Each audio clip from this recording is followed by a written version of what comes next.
દ્વારકામાં આરોગ્ય સંસ્થાએ રજીસ્ટ્રેશન કરાવવું હવે ફરજિયાત કરવામાં આવ્યું છે. તો સમાચાર પ્રાપ્ત થયા છે જેમાં રજીસ્ટ્રેશન કરાવવું ફરજિયાત કરાયું છે. તો હવે આરોગ્ય સંસ્થાઓએ રજીસ્ટ્રેશન કરાવવું ફરજિયાત રહેશે.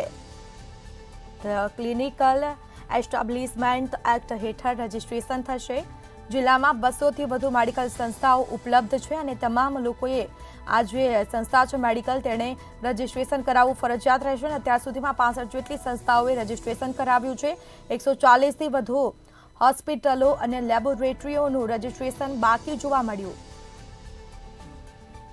12 માર્ચ સુધીમાં તમામ સંસ્થાઓએ રજીસ્ટ્રેશન કરાવવું ફરજિયાત રખાયું છે. નોંધણી નહીં કરાવેલી સંસ્થાઓ સામે પગલાં પણ લેવામાં આવશે. તો કડક કાર્યવાહી પણ થશે. જિલ્લામાં 200થી વધુ મેડિકલ સંસ્થાઓ ઉપલબ્ધ છે, જેમાં અત્યાર સુધીમાં 65 જેટલી સંસ્થાઓએ રજીસ્ટ્રેશન કરાવ્યું છે.